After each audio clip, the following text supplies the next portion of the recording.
Next, we're going to use Hess's law along with something called enthalpy of formations to enable us to calculate the delta H for almost any different reaction that we can think of. Enthalpies of formation are the delta H sub F, and it's defined as the enthalpy change for the reaction in which a compound is made from its constituent elements in their elemental form. So for instance, if we were looking at the reaction that produced, say, carbon dioxide gas, the formation reaction for this would be to take carbon in its most stable elemental state, which is carbon solid in the graphite state,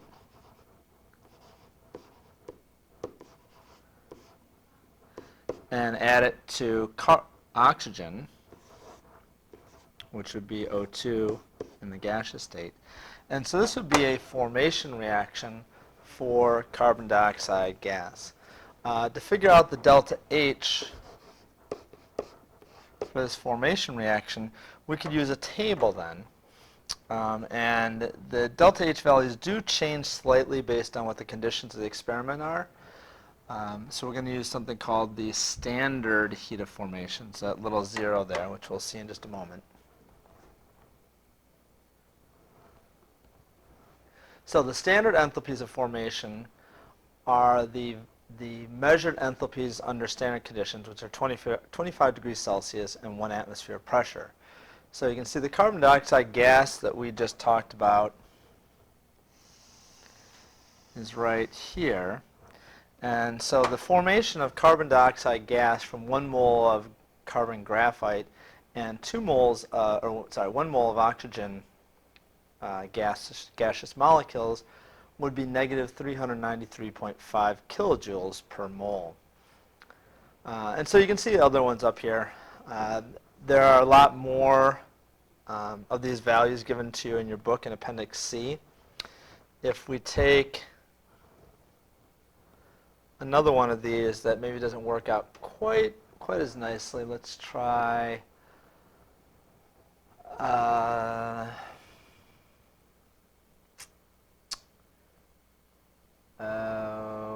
well, we could try water, I suppose. That would be an easy one.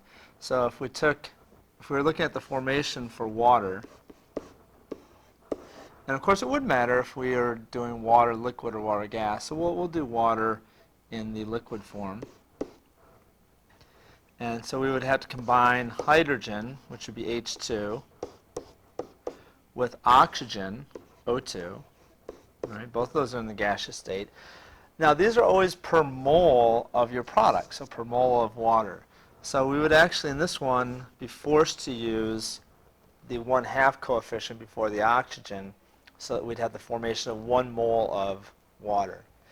And so our delta H of formation, standard for the water, we could look at the table, and it would be negative 285.8 kilojoules per mole of water produced. All right, so then we'll use this in the next example. So here we have the reaction for the combustion of propane, forming carbon dioxide and water. What we want to do is imagine this happening in 3 steps. The 3 different compounds that are involved in this are the propane, the carbon dioxide, and the water. So if I take the two equations I just had, where I had carbon solid reacting with oxygen gas to form CO2 gas, and hydrogen gas combining with oxygen gas to form H2O. And if we remember Hess's law, what we're trying to do is to add these equations together so we can add up the delta H values. For the propane, we're going to want to flip that equation around because we want the propane to act, when we add them together, we want it to be a reactant. So I'm going to put the propane over on the left.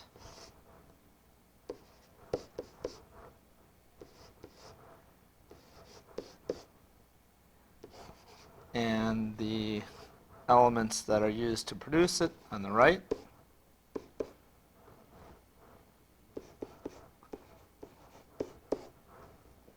Okay.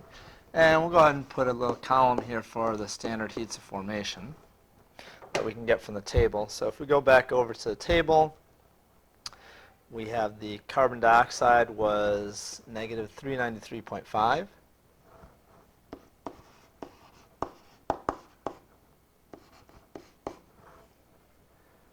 We have the water in liquid state, negative 285.8.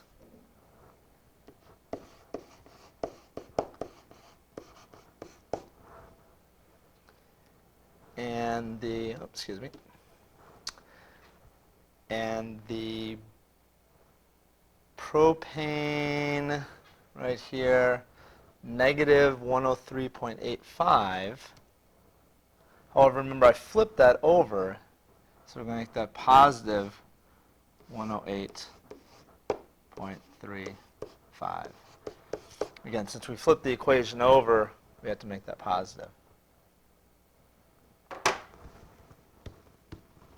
Now, I did forget to balance that equation for the propane. We would need a 3 in front of the carbon and a 4 in front of the hydrogen. Now, the problem we have here is that if we add these together, we're not going to get the equation that we're looking for at the top. So we're going to have to do some work with this. But in this case, it should be a pretty easy thing for us.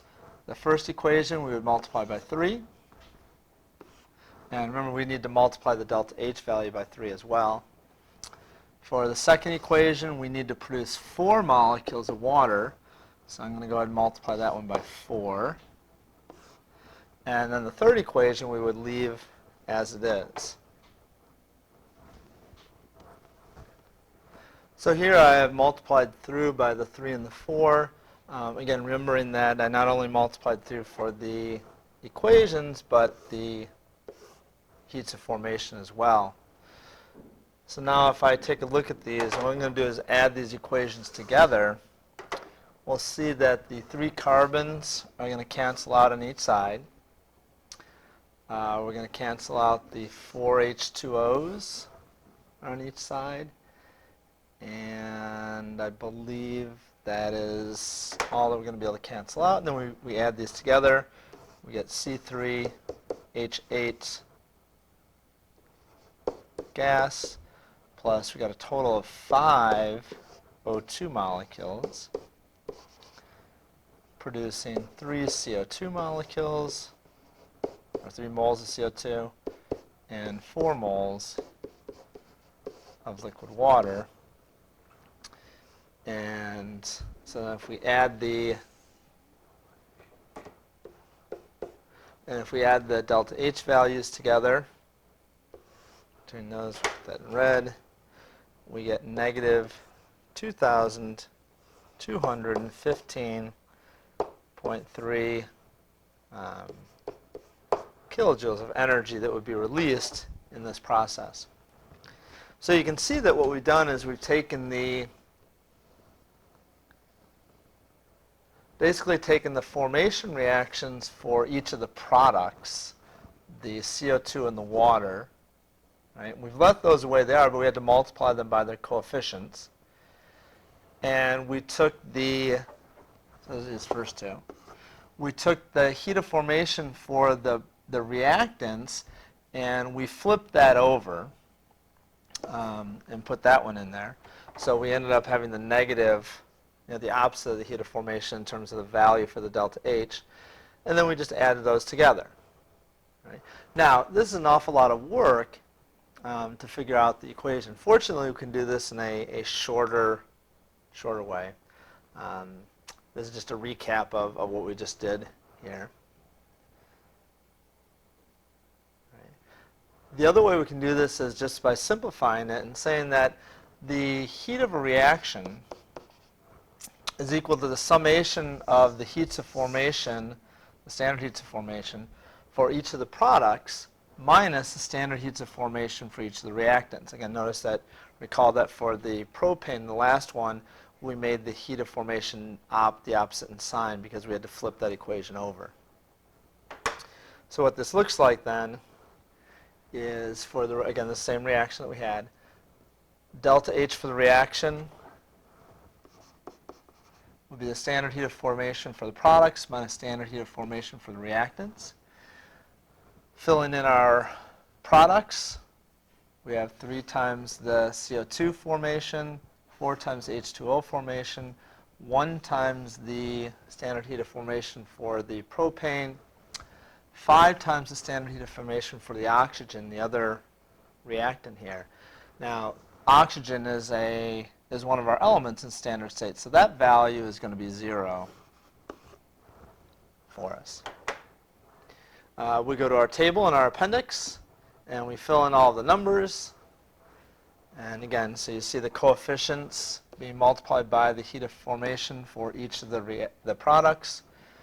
And then the same thing for the reactants. Again, that oxygen value is 0.